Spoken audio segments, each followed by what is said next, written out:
Bismillahirrahmanirrahim. Saya membacakan kisah selanjutnya, yaitu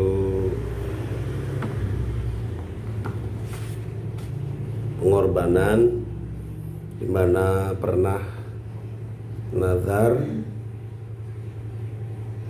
Abdul Muthalib pernah nazar untuk mengorbankan putranya salah satu putranya jika punya anak 10.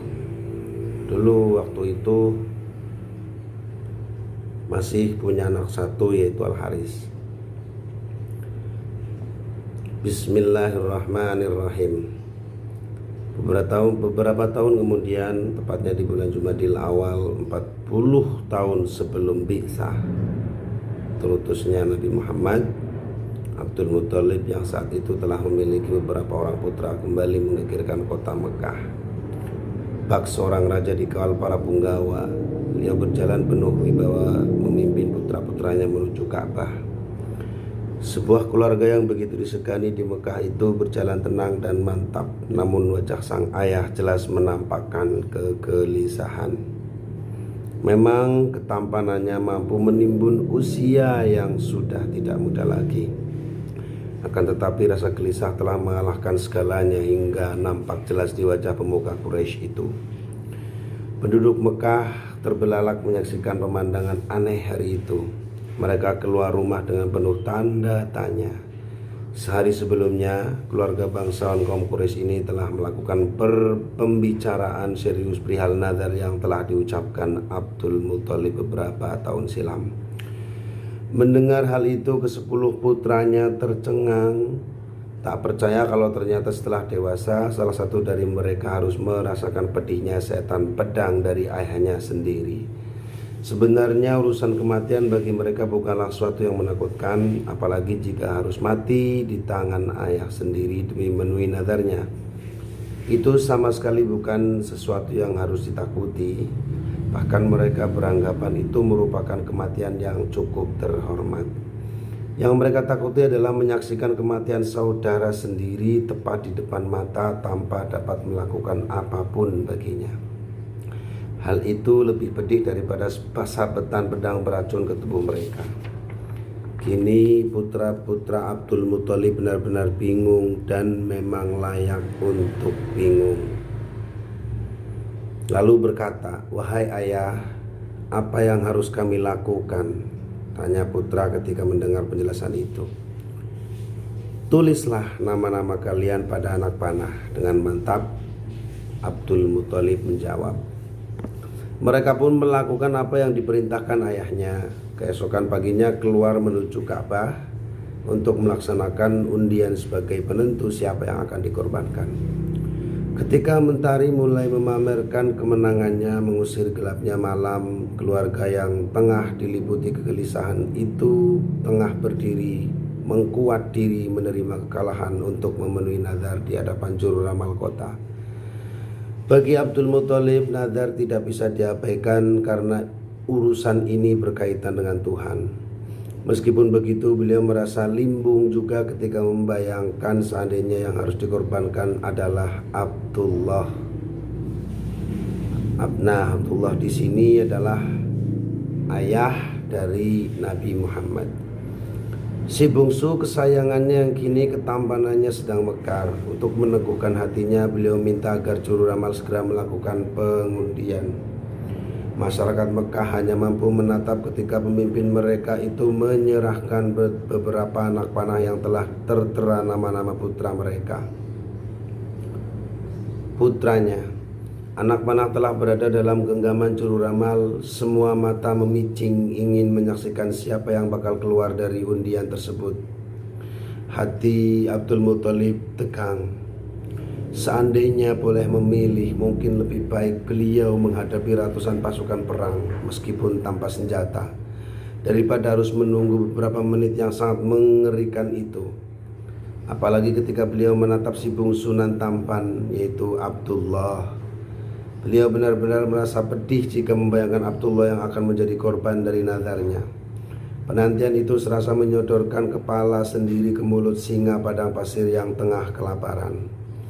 Sesaat kemudian undian segera dilaksanakan. Semua mata menatap, setiap hati tegang dan jantung siapapun berdenyut tak menentu seperti seorang peserta lomba baca puisi di pasar ukas yang lupa barisan kata-katanya. Dan apa yang dikhawatirkan Abdul Muthalib menjadi kenyataan. Ternyata yang keluar dari hasil undian adalah Abdullah, putra kesayangannya. Seketika itu tubuh beliau seolah tercabut tulang belulangnya. Lunglai bagaikan pakaian basah hendak dijemur. Hatinya bagi dipatuk ular berbisa. Tanpa diberi apa-apa, semua orang menutup mulut, tak percaya dengan apa yang mereka lihat. Sungguh seandainya yang terpilih bukan Abdullah, Abdul Muthalib berniat mengadakan pesta sebagai ucapan syukurnya, namun takdir bicara lain. Nazar telah terucap, undian juga telah keluar. Tibalah detik-detik mendebarkan itu. Dengan menenteng sebilah golok tajam, Abdul Muthalib menuntun Abdullah menuju tempat di antara berhala Ishab dan Nailah. Bapak dan anak ini saling berpegang tangan erat seolah saling meyakinkan bahwa semua akan baik-baik saja, seperti halnya yang dialami oleh Nabi Ibrahim alaihissalam dan putranya Nabi Ismail alaihissalam, putra kesayangannya. Ketika mereka berdua berjalan dengan langkah dimantap-mantapkan, masyarakat yang hadir mulai kasakusuk, terutama keluarga dari Fatimah bin Amr bin Adi dari klan Maksum ibnu Abdullah, satu-satunya istri Abdul Muthalib dari klan Quraisy yang mempunyai pengaruh cukup kuat di Mekah. Mereka tetap bisa menerima keputusan itu meskipun telah memahami nazar Abdul Muthalib. Akhirnya mereka sepakat untuk menghentikan pembunuhan itu dan mencoba untuk berbicara baik-baik dengan Abdul Muthalib. Wahai Abdul Muthalib, apa sebenarnya yang akan Anda lakukan? Aku akan memenuhi nazarku, jawab Abdul Muthalib. Sekonyong-konyong mereka menyahut, tidak, Anda tidak boleh membunuh putra Anda sendiri. Jika Anda bersikeras melakukannya, niscaya orang-orang Sentaro Jazirah Arab akan membunuh anak mereka karena menirukan apa yang telah Anda lakukan. Bagaimana jika hal ini menjadi sebuah tradisi? Seolah tak mempedulikan semua itu, Abdul Muthalib tetap teguh dalam pendiriannya untuk melaksanakan nazarnya. Tak ayal hal ini memantik Al-Mughirah bin Abdullah, sesepuh dari klan Maksum, turun tangan. Bagaimanapun juga ia merasa bahwa putra Fatimah yang masih ada ikatan saudaranya harus diselamatkan. Dengan penuh wibawa ia memegang tangan Abdul Muthalib sambil berkata tegas menyiratkan kesungguhannya, demi Allah, jangan sekali-kali menyembelih putra Anda sendiri apapun alasannya. Kalau memang harus ditebus dengan harta, kami bersedia mengumpulkan harta untuk keperluan itu. Lalu seorang menyambung berkata Al-Mughirah, wahai Abdul Muthalib, temuilah seorang dukun wanita di Hijaz yang memiliki pembantu dari golongan jin. Mintalah keputusan darinya. Jika memang harus menyembelih Abdullah, sembelihlah dia, dan jika ada jalan lain sebagai gantinya, terimalah sarannya. Teguran itu membuyarkan pikiran Abdul Muthalib. Secara tak langsung Mughirah berhasil mengingatkan beliau akan perasaan istrinya, perasaan seorang ibu yang harus berpisah dari buah hatinya. Sangat mungkin sekali hati istrinya kini telah patah-patah, hancur berserakan begitu mendengar putra kesayangan mereka hendak dikorbankan. Akhirnya diterimalah usulan tersebut. Berangkatlah Abdul Muthalib menuju Hijaz dengan ditemani oleh beberapa putra dari sekelompok orang Quraisy. Sepanjang jalan tak henti-hentinya beliau berucap doa agar Abdullah dapat terbebas dari jeratan nazar yang diucapkannya. Perjalanan itu terasa begitu ringan meskipun sebenarnya mereka harus bertempur mati-matian melawan mentari yang menyengat tanpa ampun, menahan amukan pasir yang setiap saat siap membenamkan mereka hidup-hidup. Kadang angin panas, kadang pasir juga masuk tanpa permisi dan langsung menghantam paru-paru. Semua itu tak mereka hiraukan sama sekali. Perjalanan rombongan Quraisy ini melewati Yathrib. Di kota ini mereka mendengar bahwa dukun wanita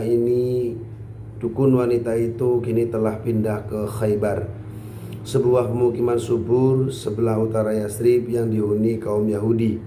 Mereka segera melanjutkan perjalanan, meskipun itu berarti harus berjalan sekitar 100 mil lagi ke utara Yasrib, atau sekarang dia namakan Madinah Al-Munawwarah.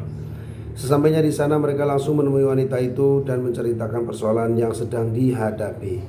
Namun mereka tidak langsung mendapatkan jawaban dari dukun tersebut.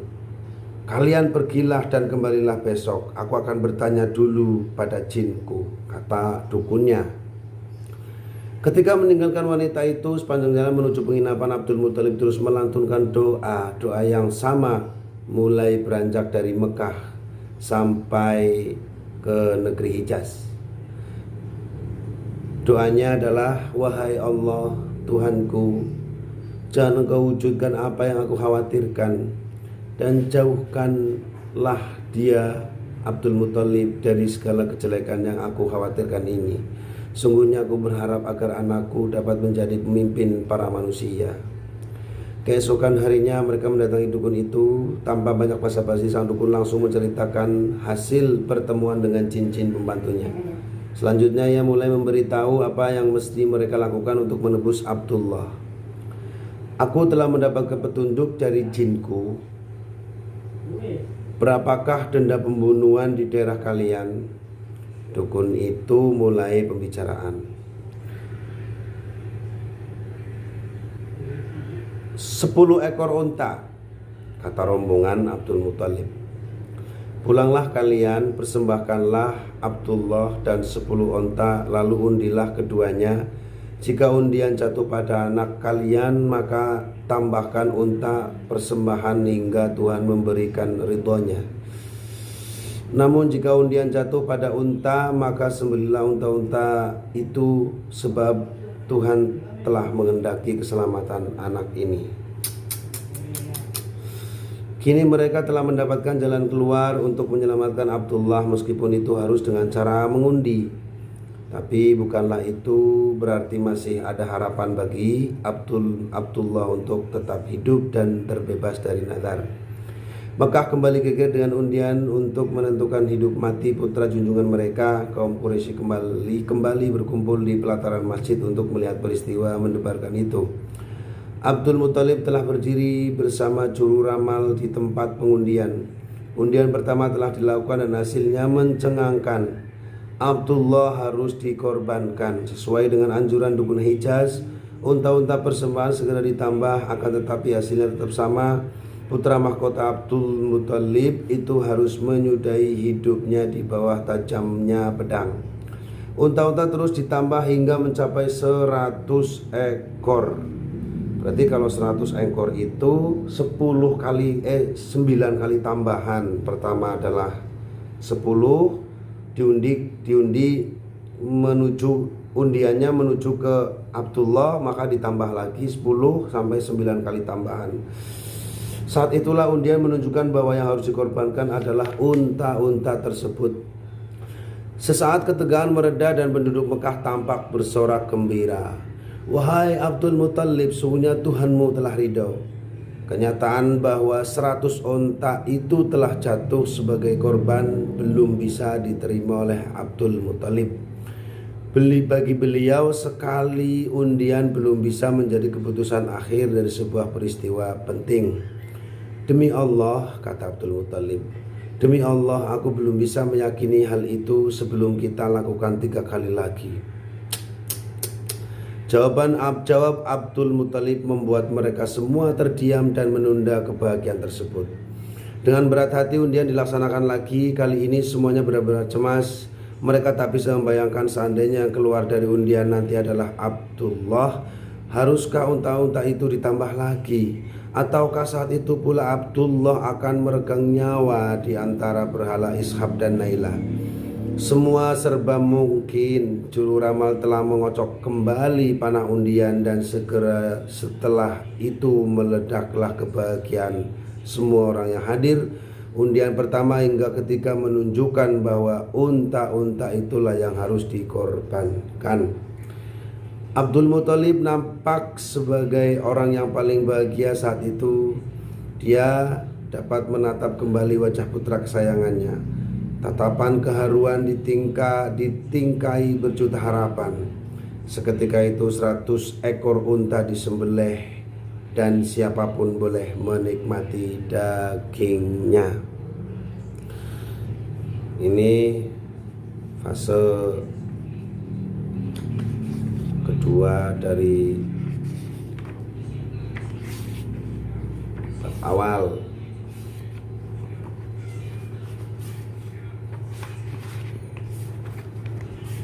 Itu bagian pertama, yaitu pertama kemarin nazar, yang ini adalah pengorbanan sampai tebusan nazar untuk menyembelih putranya, yaitu putranya Abdul Muthalib, yaitu Abdullah, itu harus digantikan 100 onta. Bayangkan onta harganya berapa, dilipat-lipatkan sampai 100 onta, 10. Ini setelah 100 onta aja belum yakin Abdul Muthalib, masih pengen diundi lagi, satu kali lagi.